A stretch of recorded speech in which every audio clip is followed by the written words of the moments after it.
आज के इस कहानी में हम एक गरीब बालक और बुद्ध भगवान की प्रेरणादायक कहानी आपको बताएंगे। यह मोटिवेशनल स्टोरी आपको जीवन में आगे बढ़ने की शक्ति प्रदान करेगा और निडर होने में मदद करेगा। आइए कहानी को शुरू करते हैं। एक प्रदेश में एक गरीब लड़का था।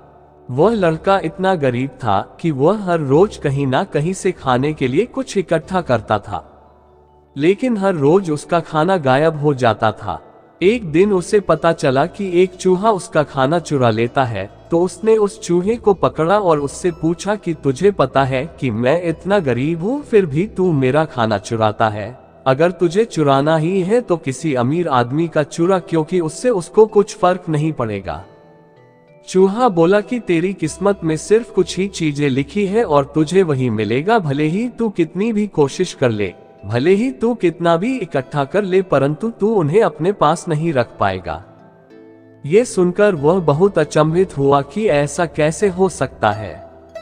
तो चूहे ने कहा कि अगर तुझे जानना ही है कि तेरी किस्मत में क्या है, तो तुझे भगवान बुद्ध के पास जाना पड़ेगा।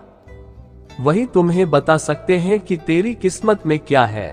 वह लड़का भगवान बुद्ध से मिलने के लिए निकल पड़ा। बहुत रात हो चुकी थी, इसलिए रास्ते में उसने एक हवेली देखी और उसने घर वालों से एक रात रुकने के लिए इजाजत मांगी। उसे इजाजत मिल भी गई।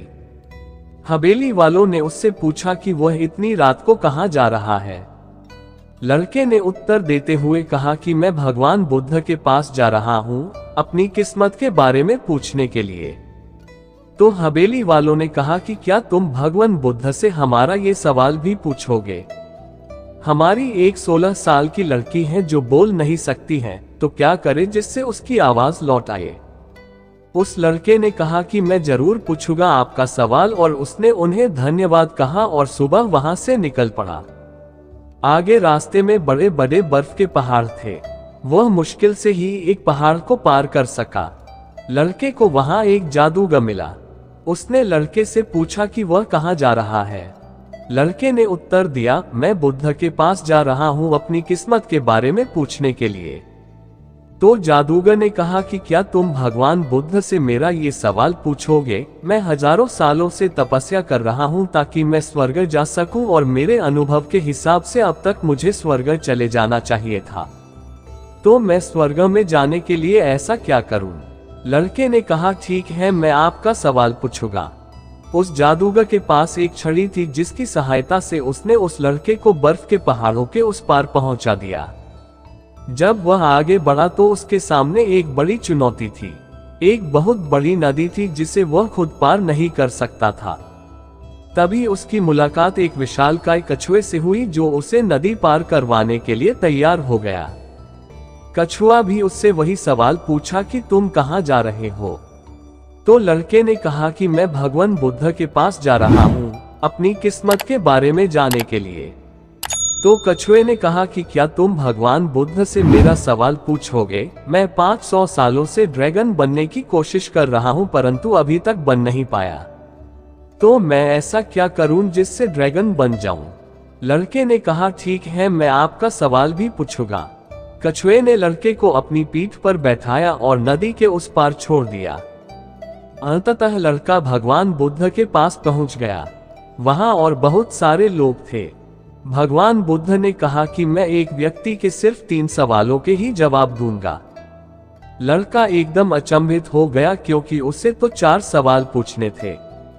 वह सोचने लगा कि उसे कौन से 3 सवाल पूछने चाहिए। उसने कछुए के बारे में सोचा कि कछुआ तो 500 सालों से ड्रैगन बनने की कोशिश कर रहा है, और वह जादूगर तो 1000 साल से स्वर्ग में जाने की तपस्या कर रहा है, और वो लड़की बिना बोले कैसे अपनी जिंदगी गुजर सकती है।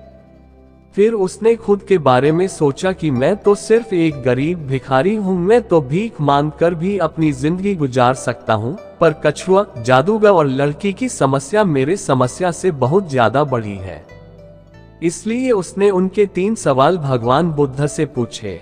भगवान बुद्ध ने जवाब दिया कि कछुआ 500 सालों से ड्रैगन बनने की कोशिश कर रहा है, परंतु वह अपने कवच को छोड़ने के लिए तैयार नहीं है। जब तक वह अपने कवच को नहीं छोड़ेगा तब तक वह ड्रैगन नहीं बन सकता, और वह जादूगर 1000 साल से उस छड़ी को अपने पास रखे हुए हैं। वह छड़ी उसे स्वर्ग में जाने से रोक रही है। अगर उसे स्वर्ग में जाना है तो उसको वह छड़ी त्यागना होगा, और जब उस लड़की को उसका जीवन साथी मिल जाएगा तो लड़की बोलना शुरू कर देगी। उस लड़के ने भगवान बुद्ध को बहुत बहुत धन्यवाद बोला और वहां से रवाना हो गया। वह दोबारा कछुआ के पास गया और बोला कि बुद्ध ने कहा है कि अगर तुम ड्रैगन बनना चाहते हो तो तुम्हें कवच को छोड़ना होगा। जैसे ही कछुए ने कवच उतारा, उसके अंदर कीमती मोती थे। कछुए ने वह मोती उस लड़के को दे दिए और वह ड्रैगन बन गया। उसके बाद लड़का जादूगर के पास गया और उससे कहा कि अगर तुम्हें स्वर्ग जाना है तो तुम्हें ये छड़ी त्यागनी होगी। उस जादूगर ने भी अपनी छड़ी उस लड़के को दे दी और उसके बाद वह लड़का उसी हवेली में गया जहां उसने रात गुजारी थी।